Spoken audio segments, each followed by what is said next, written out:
O programa a seguir é uma produção independente. Seu conteúdo é de total responsabilidade de seus idealizadores.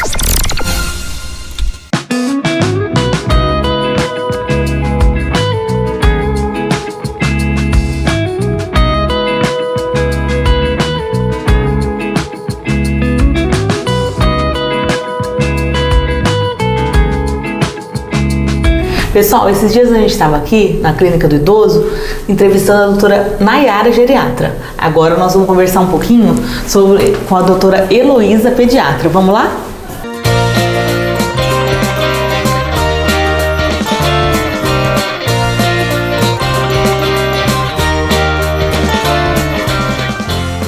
Oi, pessoal! Sejam bem-vindos, sou a doutora Isabel Romani, estamos mais no Saúde em Foco. Hoje a entrevista será com a doutora Heloísa Perry, pediatra. Obrigada, Heloísa, por ter aceitado o meu convite. Bel, é um prazer estar aqui com você, passando aqui na televisão daqui da nossa cidade. Vai ser muito gostoso essa conversa e adorei te receber aqui no meu consultório. Isso, é isso que eu ia falar. Hoje nós estamos num ambiente diferente, no consultório da Elô, que fica na Clínica do Idoso, da doutora Nayara. Então, Elô, eu queria que você falasse um pouquinho mais pro pessoal, por que você escolheu a pediatria? Dentro de tantas abrangências aí, o que fez? Bom, a pediatria, Bel, me encantou desde o começo, primeiro pela resolutividade, né? A criança a gente trata e resolve. Passa 2, 3 dias, eles já estão pulando aí de novo. Graças a Deus, né? Eles já estão pulando, já estão brincando, estão comendo melhor. Então, assim, a resolutividade é grande, né? E é estranho falar, né, que eu tô atendendo na Clínica do Idoso, não é? Mas hoje a pediatria, ela trabalha de uma forma que a gente traz a prevenção e a promoção de saúde. Então, eu começo cedo na prevenção, na promoção de saúde, para entregar um adulto saudável, né? Principalmente para a Nayara, minha colega aqui, que é geriatra. Então, acho que isso que me encantou e me ajudou na escolha da pediatria. E, Elô, eu queria que você falasse um pouquinho sobre a importância dessas consultas, né? No começo, de quanto em quanto tempo deve ser feita com o pediatra e depois espaça um pouquinho com o passar dos anos, né? Como que funciona? Então, isso a gente chama de puericultura, né? Que é aquela rotina da pediatria. Não é quando a criança está doente que me procura. Então, a puericultura vai ser iniciada ali com primeiro de 7 a 10 dias de vida, a gente já faz a primeira consulta. Se é um bebê, assim, de uma família de primeira viagem, né, uma mãe de primeira viagem, tá muito insegura, tem a questão do aleitamento, do peso, eu ainda trago uma consulta com 15 dias de vida pra gente ver se tem muita dúvida, checar o peso, né, ver essa questão de aleitamento. E depois as consultas são mensais, então a gente faz com 30 dias de vida e vai fazendo a cada mês, pelo menos até o primeiro aninho de idade, né. Completou um ano, a gente passa para as consultas de 3 em 3 meses. E a partir dos 3 anos, a gente passa de 6 em 6 para 5 anos anual. E a pediatria até 12? Depende. Antes de completar 12? Depende. Porque hoje a gente tem a ebiatria, que é uma subespecialidade dentro da pediatria, né? Que só trata com adolescentes. Então hoje a pediatria pode ir até 21 anos. Depende muito do colega que está atendendo, de se sentir à vontade ou não com adolescentes, né? E aí eu atendo até 14 anos. Até 14. Aqui no consultório. Então tem um chão, né? Dá pra ficar tranquilo aí. A Elô, ela trabalhou muito fora, né? Fez residência fora, trabalhou em São Paulo, em Campinas, né? Sim. Perto de Campinas. E você fez aquela pós, né, Elô? Fiz uma pós-graduação também voltada para consultório no HC em São Paulo. Foram 2 anos aí indo mensalmente para São Paulo para continuar a estudar. A Elô, ela é nova na cidade, excelente pediatra. Obrigada. E, Elô, eu queria que você falasse um pouquinho sobre quais são os sinais que a criança, porque todo mundo fala muito em febre, mas os outros sinais que a gente tem que observar. Uns sinais de alerta, Isso, sinais de alerta para a mãe ter que, né, porque a mãe às vezes é desesperada, então qualquer coisa já quer falar com o pediatra, então nem tudo, né, gente? Assim, na consulta eu converso bastante, tá, Bel? para falar o que é um alerta mesmo, o que eles têm que me procurar primeiro no consultório ou já ir direto para um pronto-socorro, por exemplo. Então, se a gente tem uma criança que está mantendo uma febre persistente, parou de tomar líquido, parou de comer, diminuiu o xixi, tá com manchas vermelhas pelo corpo ou manchas arroxeadas, persistente, criança muito prostrada, né, desanimadinha, moada, convulsão, qualquer coisa assim, direto para o pronto-socorro, né? É lógico que pode mandar mensagem, avisar, a gente vai mantendo contato, lógico, mas algumas coisas não adianta vir pra gente, né? Por exemplo, uma convulsão é melhor que vá direto para o pronto atendimento, pronto-socorro, porque às vezes precisa de algum exame laboratorial, né? E aí dá um segmento ali em ambiente hospitalar. Mas a gente sempre recebe, doutora, pelo amor de Deus, esse cocô tá normal, né? A gente recebe uma foto do cocô, vomitou uma vez, o que eu faço? Ai, ó, tá com o nariz entupido.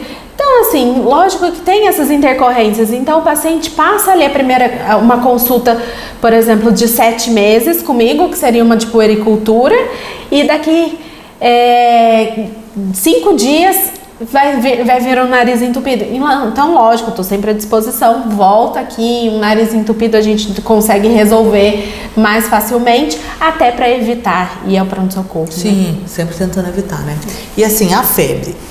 Porque eu sempre falo, a febre às vezes na criança, daí no mês da semana, teve 2 picos de febre, eu não fiquei, entendeu? Então a gente, geralmente é 48 horas de febre, ou assim, sem a criança estar muito prostrada, vomitando demais, mas assim, a criança teve uma febrinha, mas continua brincando, tá comendo um pouquinho, então quanto tempo que a gente deve esperar? A gente observa pelo menos até 48, Mel. É o que você falou, a gente vai depender do estado geral da criança. Tá amuado, não tá querendo comer, não tá legal. A mãe é a pessoa que mais conhece o filho, né? Não tem jeito. Então, não tá legal, aí traz, né? Mas assim, teve um episódio de febre, tomou o remédio ali pra febre, voltou a brincar, ficou ativo, voltou a comer, dormiu bem. Aí a gente pode esperar, né, de 24 a 48 horas. E não é enjoamento meu, né? Não é o pediatra, nossa, não quer atender. Não é isso. É porque a criança, a febre pode ser o primeiro sinal, né? O sinal mais precoce de alguma coisa. Então, trazer antes de 24 horas até mim... Vocês não vão conseguir fazer o Pode ser que eu não ache de onde vem essa febre, né? Então, tem algumas doenças assim, vai vir a febre antes, daqui 2 dias é um nariz entupido e a tosse. Ou, por exemplo, um exantema súbito, né? Que é a roséola. Vai vir a febre, fica com uma febre uns 3 dias, depois passa a febre de repente e no outro dia tá todo pintadinho de vermelho. Então a gente precisa de um tempo até para o organismo mostrar de onde essa febre vem. Elô, e então, você falou que tem que fazer, né, o primeiro ano a cada uma vez mensal, né? E essa consulta, o que você, quando a pessoa vem aqui, por que é tão importante vir mensalmente e o que você avalia em cada consulta e tudo mais? Nesse primeiro ano, nessas consultas mensais, a primeira coisa que os pais chegam aqui, eu vou falar, o que vocês têm de dúvida, né? Principalmente mãe de bebê muito pequenininha, eu falo, anota, pode trazer no celular anotado, porque a gente acaba esquecendo no dia a dia. Então, primeiro, tem alguma queixa? Tem alguma dúvida? Não, ou então tem, a gente já resolve essa parte. E depois eu vou vendo sono, alimentação, desenvolvimento. Então a gente vai avaliar tanto o desenvolvimento motor, quanto o desenvolvimento fino, desenvolvimento de fala, desenvolvimento emocional, psíquico também. Então são coisas que tudo eu vou avaliando. A gente deixa até alguns brinquedos, eu falo, deixa à vontade, porque eu vejo a criança levantar, vir, brincar. Eu pergunto das frutas, o som dos animais, então tudo isso eu já estou avaliando o desenvolvimento, né? Pode ser que eu não faça uma pergunta direta para a mãe, mas tudo isso a gente já está observando. E então é só atividade física, eu gosto de perguntar. Avaliações multidisciplinares, dentista, né? Seu filho tem ido ao dentista? Porque é uma coisa que às vezes passa. Bebê, a partir do primeiro dentinho, já vale uma avaliação com dentista. Oftalmopediatra. E aí, né? Já levou seu filho ao oftalmopediatra alguma vez? Ou oftalmologista? Vacinação. Acho que vacinação é uma das que eu converso bastante. Também, pela preferência, né? A gente hoje tem uma clínica de vacinação aqui dentro do consultório também. Então é outra questão que eu abordo. Importantíssima, né? Importantíssima. Porque a vacinação, hoje em dia tem uma parte aí da sociedade que está com essa não vacinação. Nós que somos médicos é total absurdo. Nossa, Porque a vacinação, antigamente tinha um monte de criança com pólio, né? Exatamente. Que não andava e tudo mais, foi erradicada. E o pessoal não tá querendo fazer as vacinas às vezes. Então, assim, isso não existe, pessoal. Vacinem os seus filhos. Tem vacinação de adultos também, que depois a gente vai falar um pouco mais pra frente. Então, vacinação é essencial. Pra... Na nossa época, né, Lu? Eu sou um pouco mais velha que você, mas era muito comum catapora. Sim. Todo mundo tinha catapora. Sim. Eu tive minha irmã. Hoje em dia é difícil você ver uma criança com catapora. O sarampo, né? E o sarampo na época da minha mãe tinha muito, trazia muita sequela. Reduziu a vacinação, a gente viu o caso de novo. A própria coqueluche que a gente teve. E os casos que estão voltando um pouco é por falta de vacinação. Exato. Então é importantíssimo deixar as vacinas em dia. E depois que a criança vai crescendo, o pessoal esquece, né? Com 12, 15, também tem as vacinações dos adolescentes. Tem um calendário especial para os adolescentes. Então, e aí tem que fazer. Contra HPV, né? Uma série de... as meningites. E completando a consulta de puericultura, então a gente conversa toda essa parte, depois a gente vai para o exame físico, né? Que também gera muito entusiasmo das mães e às vezes um pouco até de ansiedade, porque é checar peso, checar altura, avaliar o desenvolvimento púbero-estatoral também, né? É uma avaliação bem completa e a mãe sai bem mais tranquila, né? Porque, na verdade, tem muitas que são novatas, né? Exato. Então, qualquer coisinha já fica nervosa, então ter assim, um pediatra que... A Elo é muito acessível, né? E aí ter um pediatra que cessa a dúvida é essencial, né? Com certeza. Pessoal, a entrevista tá incrível, mas nós vamos rapidinho pro intervalo e a gente já volta.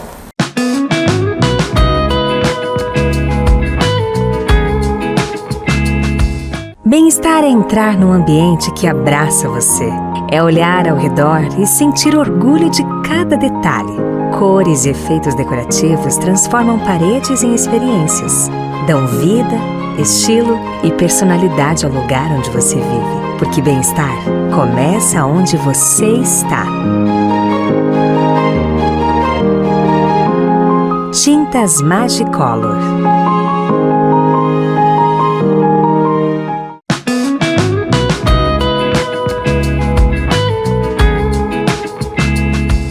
Pessoal, voltamos aqui com Saúde em Foco. Hoje estamos com a doutora Heloísa, pediatra novata na cidade ainda, né? E excelente pediatra. E, Elo, eu queria saber um pouco mais sobre as doenças são mais sazonais, né? Depende do inverno, no verão. Eu queria que você falasse um pouquinho para as mães ficarem mais ligadas à época do ano em relação às doenças. Antes da pandemia, Bel, antes da pandemia do Covid, a gente tinha essa sazonalidade totalmente demarcada, era certinho, né? Então o VSR, por exemplo, que era o vírus respiratório ali, o da bronquiolite, era certo de março a junho, né? Mais é frio, vamos dizer. Outono e inverno, era certinho. Hoje a gente tá escapando um pouco, né? Então, a gente tem alguns casos ainda de bronquiolite. Nessa época do ano, a gente já tá começando a esquentar um pouquinho. Já era pra gente pensar mais doenças de diarreia e vômito, né? Que é as viroses, né? Só que, outra coisa que a gente tem que lembrar, mococa é muito quente. O mosquito da dengue, para proliferar, é muito fácil. Às vezes, aquela água parada ali... E a dengue em criança pode ser grave, né? A dengue é grave, né, em criança. A vacina da dengue não cobre até 4 anos de idade, né? Só é feita a partir de 4 aninhos de idade. Então... Repelente, pelo amor repelente, de Deus. Exatamente, repelente tela, pelo amor de Deus, né? A gente tinha que a dengue era dezembro e janeiro. Não, a gente está tendo caso de dengue agora, em agosto e setembro também. Tá tudo misturado. Tá tudo misturado. Mas, basicamente, o que a gente espera? Para climas mais quentes, a gente vai esperar diarreia, vômito, né? E para a hora que chega o outono e inverno, graças a Deus a gente já passou, né, desse ano, né? Os vírus respiratórios, né? Que aí é mais o resfriado, as bronquiolites, pneumonias, né? Que a gente tem que lembrar tem bactéria que faz a dor de garganta, mas ela pode evoluir com uma pneumonia, pode fazer uma otite, pode fazer uma meningite, né? Então, basicamente fica dessa forma, entre verão mais doenças diarreicas e com vômito e inverno as mais respiratórias. Elô, e assim, igual você mesmo falou, quanto antes, então tem esse período de 24 a 48 horas, mas não pode ficar esperando demais, porque criança, a evolução é muito rápida também. Então, o tratamento é rápido, igual você comentou, mas a evolução é muito rápida. Então, de um dia para o outro, pode começar a piorar muito rápido. Pode. E piora, viu, Então, não pode ficar esperando demais também, não. Tem vezes que o paciente passa aqui no consultório e com o nariz entupido, sabe, só meio enjoadinho, aí no outro dia você manda uma mensagem pra mãe, ou a mãe te manda uma mensagem e fala assim, doutora, piorou demais, aí volta aqui, vamos ver o que a gente pode ajudar, porque da mesma forma que eles melhoram rápido, às vezes tem essa evolução também, então tem que ficar pra piora. E Elô, mudando um pouco de assunto, mas eu queria que você falasse um pouco sobre essa parte das telas em criança. Meu Deus. Que isso é assim, a gente vai em restaurante, eu mesmo às vezes deixo um pouquinho pra conseguir comer, a gente é mãe, a gente sabe, né, Elô? Às vezes só um pouquinho na tela pra comer. Mas assim, tá demais, né? Tá. Então, assim, quanto tempo que cada idade deve deixar um pouco? Celular também, a partir de quantos anos que você deve dar pro seu filho um próprio celular? Então, eu queria que você falasse um pouco sobre isso. Então, em tempo de tela, até 2 anos a gente fala que é 0 telas. É muito difícil, né? É o que você falou, a gente é mãe, tem hora que a gente precisa ir ao banheiro, tem hora que a gente precisa ferver uma água, né? Ou mesmo montar o prato da nossa criança, né? A comida pode estar ali pronta, mas a gente precisa montar o prato para ele comer. Então, às vezes, a gente usa uma televisão, né? E a quantidade, né? O Só tempinho, assim, às vezes. Você ficar ali 2 minutos quando você tá montando o prato, tudo bem, e um desenho, né? Agora não a tarde inteira. Exato. E aí tem o tipo de tela também, né? Que se eu for precisar de uma ajuda, assim, da tela nesse momento, que seja uma televisão que é mais afastada da criança e que ela não tenha o controle da televisão. Porque ela também não tem a capacidade de definir, né? Se ela pode ou não assistir mais, o que ela pode assistir. Então, que seja a televisão pela própria acuidade visual. Hoje a gente está vendo mais crianças com miopia pela tela ficar tão próxima. Problemas de cervical, né? Dor na coluna. A criança chega aqui com dor na coluna, você vai ver, tá com o pescoço, né? Só olha pro celular. Então, até 2 anos seria o zero telas, né? Nenhum tempo ideal. A partir de 2 anos, 1 hora por dia, tá? E assim, é controlado pelos pais. Os pais têm que saber o que essas crianças estão assistindo. Isso é essencial. Aqueles vídeos de YouTube, aqueles, acho que é shorts, né, que chama, que vai puxando um no outro, engatilha um no outro, você perde o controle. Depois... E tem coisa de adulto que vai entrar junto. Exato. Tem hora que você chega que você não sabe nem mais o que você colocou, né? Então, deveria ser muito mais fiscalizado. Até como o celular. Você perguntou a idade. A idade, ela é difícil a gente falar qual idade, porque a gente não sabe a necessidade dessa família, né? Então, se essa criança, pré-adolescente, mora na cidade de São Paulo, os pais ficam todos fora, precisa saber se está tudo bem. Então, isso depende um pouco da própria dinâmica familiar, mas o ideal é que fosse de 14, 15 anos para cima. No mínimo, né? 12, né? E assim, às vezes o adolescente fala assim, mas eu tenho que ter privacidade no meu WhatsApp, na minha rede social. E não, porque gente, isso é essencial. Não tem. A criança o adolescente, ele não tem discernimento, não tem maturidade. Tá tendo muita pedofilia, Pedofilia, abuso sexual, violência. E ele acredita, digital. ele acha que a pessoa ali fora ali, né, a pessoa que está conversando com ele é uma outra criança e muitas vezes é um adulto com uma intenção. Exatamente. Né? Então os pais têm que ficar em cima. Exatamente. Realmente. Tem que saber o que seu filho está fazendo na rede social, tem que saber com quem ele está conversando, o que ele está propagando, porque o seu filho pode ser quem esteja propagando um bullying, uma violência cibernética, né, que a gente fala. Outros. Exatamente. Então, assim, é delicado, né, a gente conversar sobre telas, fora o prejuízo que traz, né? Porque se ele está ali parado de desenvolvimento, né? Se ele está ali parado, ele está deixando de estudar, deixando de ler um livro, deixando de jogar bola, né? Deixando de se expor à natureza. não tá tomando sol, não tá fazendo uma vitamina D, não tá se expondo brincando com o cachorro, queimando a imunidade caloria. não tá queimando caloria, Vai verdade. virar obesidade. A imunidade cai lá no pé, aí depois chega aqui no consultório, ai doutor, ele tem 12 anos, fica tão doente, eu queria tanto uma vitamina. Mas não é bem assim, né? A gente precisa ver essa rotina, né? De toda a rotina. Eu acho que hoje em dia as telas, eu até queria falar aqui que vai ter várias mães assistindo do YouTube Kids. Tem um aplicativo que eu descobri através de umas amigas minhas, que então você põe no aplicativo ali, você escolhe o que seu filho vê. Eu não conheço, isso eu não conheço. Eu vou até dar dica pra Carol, porque daí não fica no YouTube normal. E como eu falei, sempre, igual você falou mesmo, TV.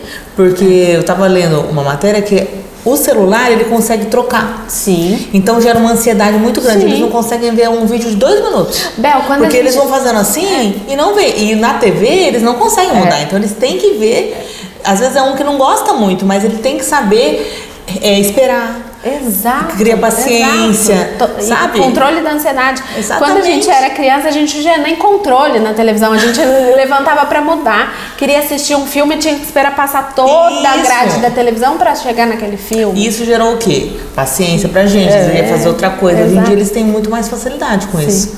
Então, sempre tentar em TV o menor tempo possível, né? Sim. Que também a convivência com os pais, tudo é muito melhor. Sim.